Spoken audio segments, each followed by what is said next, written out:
Sir मनस्वी, सबसे पहले तो ये जानना चाहेंगे, बहुत छोटी जर्नी रही, लेकिन ये जानना चाहेंगे, पहले आप आने वाले थे, स्टार्टिंग इनिशियल डेज में आपका नाम आ रहा था, बट आप सेकंड वीक में जाना क्यों प्रेफर कर लिया? आई थिंक ये चैनल ने क्रिएटिव कॉल लिया। आई थिंक जानबूझ के ये डिसएडवांटेज नहीं मैं बोलूँगी था।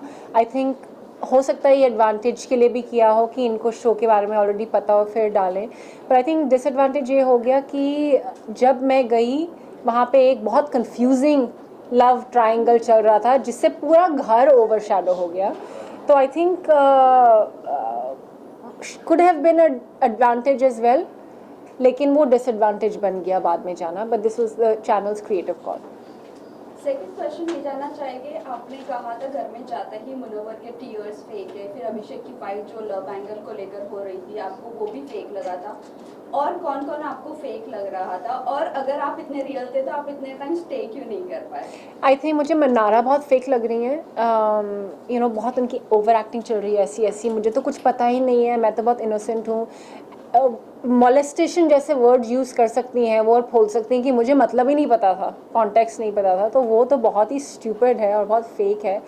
आई थिंक मैं जेन्युइन होके नहीं रह पाई क्योंकि एक तो मैं पंगा ले रही थी लोगों से जिनकी बहुत बड़ी फ़ैन फॉलोइंग है, और क्या है ना, इस बार की टीआरपीज़ थोड़े लो हैं, तो इवन अगर लोग हैं वहाँ पे जिनकी बहुत बाहर फ़ैन फॉलोइंग है, वो सो भी रहे हैं, कुछ नहीं भी कर रहे हैं, तो उनको चैनल वालों को रखना पड़ेगा उनको, क्योंकि उन्हीं के फैंस देख रहे हैं, बाकी और तो कोई देख नहीं रहा है शो भी।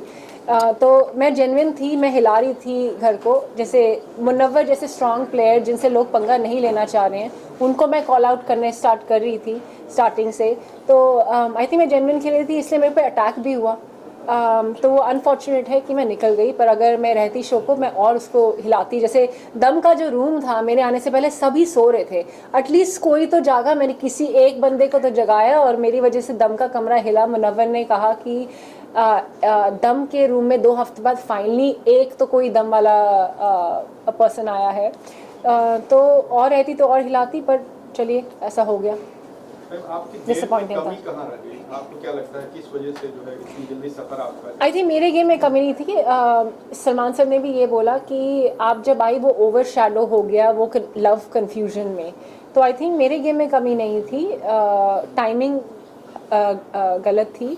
आई थिंक ये हो सकता था कि मैं स्टार्टिंग से ही थोड़ा और कॉल आउट कर सकती थी, जो बड़े प्लेयर्स हैं जिनके खिलाफ लोग जाना नहीं चाह रहे हैं अभी इतनी जल्दी, उनके खिलाफ मैं थोड़ा और जा सकती थी स्टार्टिंग से ही। पर मैं ये टाइम लगाई थी कि मेरे पास थोड़ा और एम्यूनेशन हो, थोड़ा और कारण हो, सॉलिड एक केस बने, फिर आप मुकदमा करें, तो मैं उसका वेट कर रही थी। अभिषेक और खानजादी के बीच में एक नई लव स्टोरी घर में शुरू हो रही है, आपको कितना रियल और कितना फेक लग रहा है इनकी लव स्टोरी? ये खानजादी थोड़ी मुझे लगता है अटेंशन सीकर हैं और कभी कभी भी स्टेबल नहीं लगती हैं मुझे।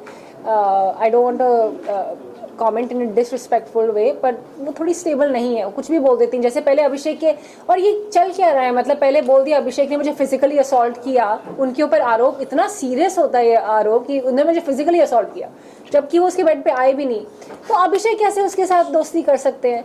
फिर अभी एक टास्क हुआ था जिसमें उन्होंने हैम्पर के चक्कर में झूठ बोल दिया कि आई लव हिम, एंड अभिषेक ने इसलिए बोल दिया ये झूठ बोल रही है। तो ये चल क्या रहा है? थी अभिषेक क्या कर रहे हैं, वो मेरे से भी बात कर रहे थे, he wants to get out of the Isha's situation, तो वो दोस्ती बढ़ा रहे हैं किसी और के साथ, चाहे मेरे साथ या खानजादी के साथ, एंड आई थिंक मेरे साथ उनका जेन्युइन कनेक्शन बन रहा था। खानजादी तो I think it started off as a joke, and उसको लोग सीरियसली ले रहे हैं, पर खानजादी को आप सीरियसली ले नहीं सकते, she is unpredictable and she is not stable.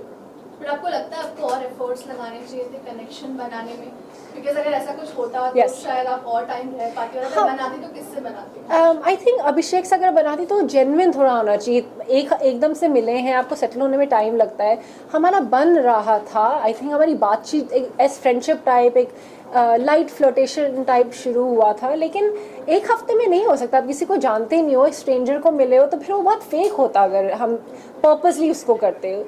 Feelings होने में, कोई भी फ्रेंडशिप होने में टाइम लगता है, किसी भी चीज़ में टाइम लगता है, तो आई थिंक वो टाइम कांच पे जो लिखा हुआ था वो कहीं ना कहीं एक माइनस पॉइंट रहा, मान सकते हैं। आई थिंक यू नो इस घर में रूल्स ब्रेक होते ही जा रहे हैं, तो अगर किसी और को कोई पॉइंट आउट नहीं करे, जैसे तहलका तो उठा उठा के चीज़ें फेंक रहे हैं, which is the main basic violence वाला रूल। तो मैंने जो इमोशनल अपनी स्टेट में करा वो I don't think is that much of a disadvantage. Rule तो सभी ब्रेक कर रहे हैं, चोरी करके खाना खा रहे हैं, एक दूसरे से बहुत डिसरिस्पेक्टफुल में बात कर रहे हैं, फिजिकल असॉल्ट, झूठे इल्ज़ाम लगा रहे हैं। तो I think that is not such a big minus point, but हाँ मुझे थोड़ा सा ओवर रिएक्शन उस वक्त हुआ क्योंकि कितनी ज़्यादा हमारी बॉन्डिंग थी मेरी और अनुराग की, और उनकी तरफ से जब बैक स्टैब आया, so is very emotionally disturb. I was like इतना क्लोज कोई कौन ऐसा कर सकता है, बट आई डोंट थिंक कि वही एक माइनस पॉइंट है। नॉर्मली इतना जल्दी नॉमिनेट नहीं किया जाता है, हाँ। लेकिन आपको बहुत जल्दी तो उस वक्त किस तरह का फीलिंग था? डिसअपॉइंटेड हूँ मैं काफ़ी, क्योंकि मुझे लगता है मैं एक स्ट्रॉन्ग प्लेयर हूँ, एटलीस्ट मैं कॉल आउट कर रही हूँ चीज़ें, सो नहीं रही हूँ, सिर्फ खाना बनाने नहीं आई हूँ। ऐसा भी नहीं है कि मैं सिर्फ एक प्लेयर है जिनको इंग्लिश ही आती है, हिंदी नहीं आती, किसी से बात ही नहीं कर पाते। तो मेरे अलावा इतने सारे लोग हैं वहाँ पे जो सो रहे हैं या सिर्फ खाना बना रहे हैं या कुछ कर ही नहीं पा रहे हैं। तो मेरा निकलना मतलब I think it's a loss for the show. अच्छा, तो आपकी जगह पर अगर किसी को निकलना चाहिए तो कौन होता वो आपके हिसाब से? 5 लोग बिल्कुल ही निकलना चाहिए था, अरुण, सनी, नावीद, जिग्ना मैम, रिंकू मैम, क्योंकि उनका कोई कंट्रीब्यूशन नहीं है घर में। क्या आपको लगता है? आपने अभिषेक का नाम लिया मनस्वी, अभिषेक के नाम प्रोमो में भी देखने को मिला था जहाँ पे जब ब्रेकडाउन चल रहा था अभिषेक का, जिस मोमेंट पे मुनावर की तरफ से कमेंट आया था कि अगले दिन घर में मनस्वी आएगी, ऐसा कमेंट आया था। तो क्या आपको लग रहा है कहीं ना कहीं अभिषेक कुमार जो है वो घर में गेम में आगे बढ़ने के लिए किसी पार्टनर का सहारा देख रहा है? बिकॉज जब उस मोमेंट पे कहीं ना कहीं आपके साथ भी एक बॉन्डिंग दिखाई गई थी उस मोमेंट में, और फिर उसके बाद ही उनका खानजादी के साथ पूरा का पूरा सीन स्टार्ट हुआ। आई थिंक वो गेम में आगे बढ़ने के लिए नहीं कर रहे हैं इंटेंशनली, आई थिंक वो लाइफ में आगे बढ़ने के लिए कर रहे हैं, बिकॉज ये ईशा उनको बहुत कंफ्यूज कर रही है।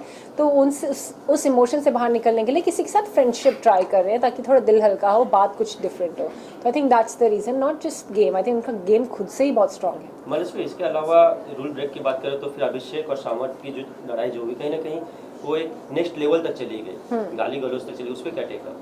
आई थिंक वो एक ही बार गई थी, मतलब लोग तो शायद एक्सपेक्ट कर रहे होंगे कि ज़्यादा होगी, फिर वो गाली के बाद उन्होंने मना भी लिया, अरे यार कोई बात नहीं, थैंक यू ब्रदर। ये क्या होता है कि एकदम से मतलब आए और उसके बाद 2 मिनट बाद फ्रेंड्स बन गए और फिर दोनों मिलके ईशा की बिचिंग कर रहे हैं, ये तो बहुत स्टुपिडिटी है। मतलब ये क्या चल रहा है? रिलेशनशिप को लेके काफी बातें हो रही है Yes. कि विक्की जो है वो काफी कुछ अंकिता को कह देते हैं, सुना देते हैं, उनको समझते नहीं है, दोनों की बॉन्डिंग इतनी अच्छी नहीं है। आपको घर में रह के क्या लगा? मुझे लग रहा है थोड़ा सेटअप फेक प्लानिंग करके आए हैं। आई थिंक कल भी पर्दाफाश हुआ कि नील और विक्की भी बात करके आए हैं, प्लानिंग करके आए हैं। तो ये 2 दिल वाले कमरे में तो आई थिंक मुझे ये फेक स्टोरी लाइन्स लग रही हैं, सिर्फ स्क्रिप्टेड लग रहा है कि सोच के आए थे कि ऐसा करेंगे, पति पत्नी के बीच में दरार, फिर वापस फिर 2 कपल्स के बीच में दरार। तो ये बहुत टीवी सीरियल वाले ना स्क्रिप्ट करके लेके आए हैं। सो ये नील विक्की दोनों ने एक्सेप्ट किया है कि दोनों की प्लॉटिंग यस, उन्होंने प्लॉटिंग एक्सेप्ट नहीं किया, उन्होंने एक्सेप्ट किया कि बात हुई, but it goes common sense की बात है, अगर बात हुई है तो उससे ज़्यादा ही बात हुई है। इस सीजन का मास्टरमाइंड कौन लग रहा है आपको? मुनव्वर। Thank you. कोई पूछ रहे थे यहाँ पे, कोई एक क्वेश्चन कोई पूछ रहा था वो। क्या आपको लगता है कि इन दोनों की जो कंट्रोवर्सी थी, चाहे वो अभिषेक कुमार हो, समर्थ हो या फिर ईशा माधवी हो, इसके बीच में आपका गेम निखर नहीं पाया? Yes. इस वजह से एब्सोल्युटली, आप बिल्कुल सच बोल रहे हैं। जब मेरा एलिमिनेशन हुआ था, सलमान सर ने भी एग्जैक्टली यही वर्ड्स बोले कि मनस्वी आप बहुत अच्छा करी थी, आप बहुत अच्छी प्लेयर है, एंड अगर आप स्टार्टिंग में जाती या किसी भी और सर्कमस्टांस में जाती तो आप बहुत अच्छा खेलती। वो अनफॉर्चुनेटली आप ये लव कन्फ्यूजन का शिकार हो गई और पूरा घर उस हफ्ते ओवरशैडो हो गया। तो आप बिल्कुल एक्यूरेट बोल रहे हैं, यही हुआ। मनस्वी, क्या लगता है आपको टॉप 5 में कौन कौन आ सकते हैं? मुनव्वर, अभिषेक, विक्की, खानजादी, अंकिता। तो अगर दोबारा मौका मिले बाय चांस अगर आपको घर में जाने का, तो क्या चीज़ इम्प्रूव करके जाना चाहेंगी घर के अंदर? आई थिंक मैं वेट कर रही थी कि थोड़ा मेरे पास एम्यूनेशन हो तो मैं ऐसे स्ट्रॉन्ग प्लेयर्स को अटैक करूं, चाहे मुनव्वर हो, चाहे विक्की हो, चाहे अंकिता हो। तो मैं सोची थी थोड़े मेरे पास रीजंस और होने चाहिए कि अगर मैं बेफालतू में अटैक करने लग जाऊँ तो वैलिड नहीं लगेगा। तो थोड़ा सा एक बिल्डअप होना चाहिए। एंड अगर मैं बेफालतू में स्टार्टिंग में झगड़ा करने लग जाऊँ तो जो एक्चुअल झगड़े होंगे ना वो फिर वैलिड नहीं माने जाएंगे, फिर तो ऐसा कहते तो झगड़ा ही करने आई है। तो मैं सही चीज़ों में झगड़ा करना चाह रही थी। तो आई थिंक अब क्या होगा, अगर मैं दोबारा गई तो मैं जाते ही अटैक करूंगी सबसे स्ट्रॉन्गेस्ट प्लेयर्स को जो मुझे लग रहा है मैनिपुलेटिव है। सबसे कमजोर प्रतियोगी कौन लग रहा है आपको इस पूरे घर में अभी तक? जो जिनके सबसे ज़्यादा फैन फॉलोइंग है बाहर वो है सनी, अरुण और अनुराग ये सबसे वीकेस्ट हैं, इनको शो में इसलिए रखा है क्योंकि बाकी तो लोग ऑडियंस शो देख नहीं रही है, TRPs बहुत कम है इस बार, और उनकी जो इनबिल्ट फैन फॉलोइंग है उन्हीं के लिए चल रहा है शो, उन्हीं की वजह से चल रहा है ताकि वो देखें अपने कंटेस्टेंट्स को। पर ये डिज़र्व नहीं करते शो में रहना। दिन भर ये सोते रहते हैं। 6 दिन जो मैं वहाँ पे थी, दिन भर ये बिस्तर के से बाहर नहीं निकले, बिस्तर में ही थे, खाना भी बिस्तर में इन्होंने खाया। तो ये बिल्कुल डिज़र्व नहीं करते शो में रहना। ये सिर्फ वो फ़ैन फॉलोइंग के बेसिस पे शो में है क्योंकि शो को ज़रूरत है कि इनके फैंस देखें शो। पिछले 2-1 सीजन से मैम यूट्यूबर्स और एक्टर्स के बीच में थोड़ा सा वो देखने को मिला कि यूट्यूबर्स को ज़्यादा प्रेफरेंस दिया जा रहा है। Yes. आपका पॉइंट ऑफ व्यू? क्योंकि फ़ैन फॉलोइंग है ना उनकी, देखेंगे इसलिए। कई तो जेन्युइन है, कई जेन्युइन गेम खेल रहे हैं और कई जेन्युइन में स्ट्रांग भी हैं।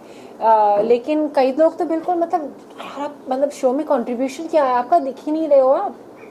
मतलब उनके फैंस भी ढूंढ रहे होंगे कहाँ है कुछ देखें उनके बारे में। तो वो तो बिल्कुल डिजर्व नहीं करते, बट ऐसा होता है। Thank you. Thank you.